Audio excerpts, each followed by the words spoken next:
Baiklah, saya Dwi Kartini akan menjelaskan mengenai dinamika populasi ikan. Apa sih dinamika populasi ikan itu?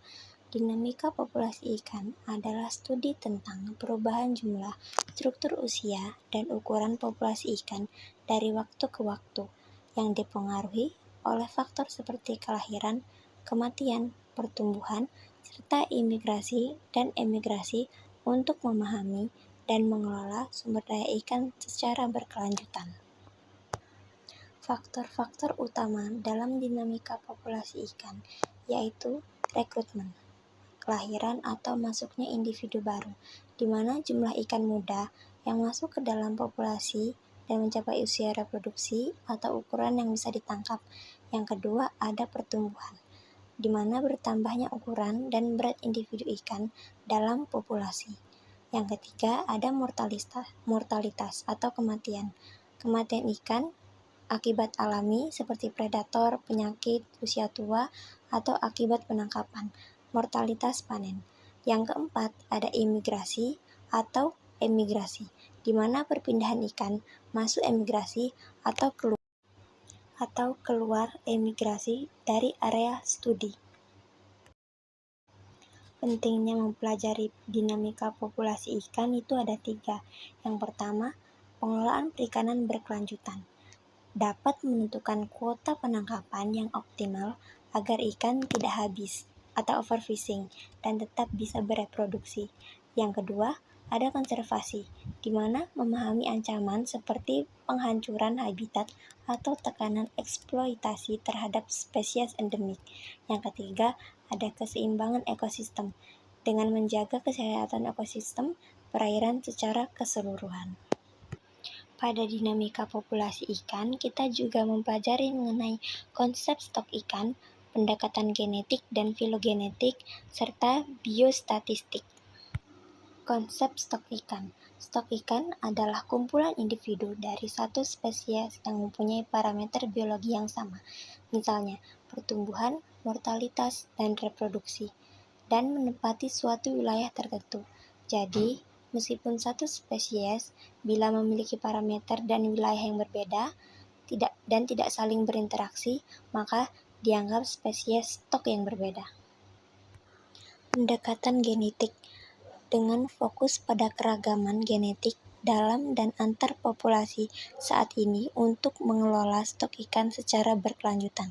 Tujuannya adalah untuk memahami faktor internal yang mempengaruhi performa populasi, seperti laju pertumbuhan, ketahanan terhadap penyakit, dan adaptasi terhadap lingkungan.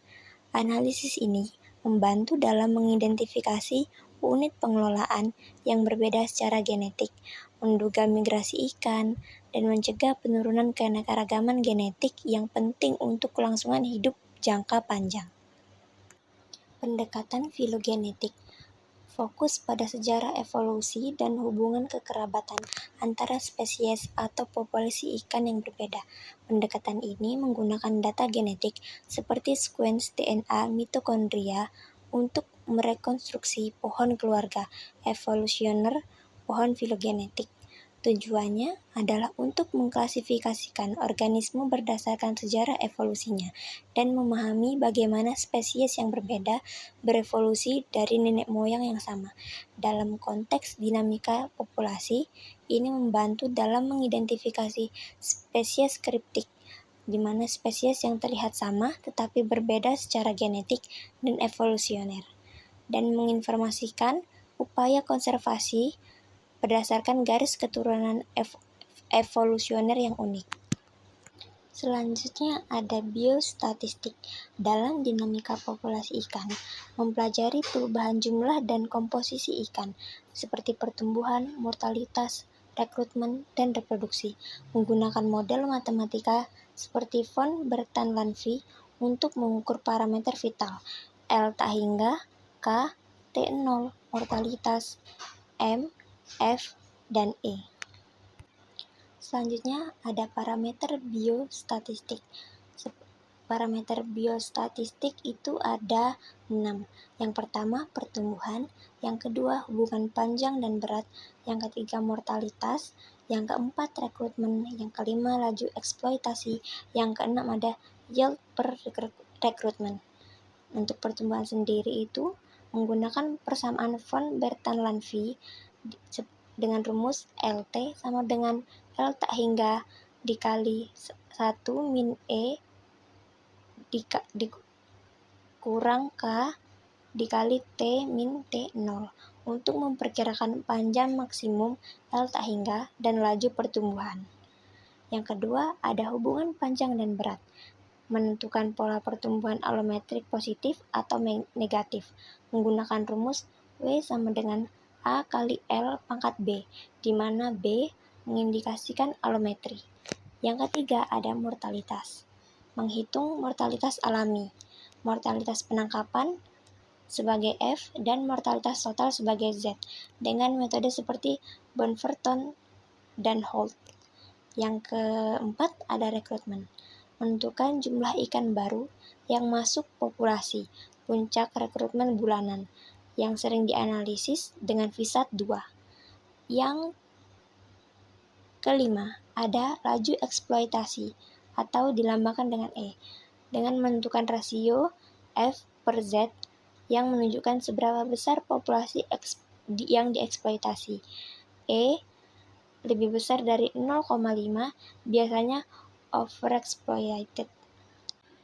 Yang keenam, ada yield per rekrutmen, Y per R, di mana model Beaverton dan Holt untuk estimasi tangkapan per rekrutmen memberi saran pengelolaan.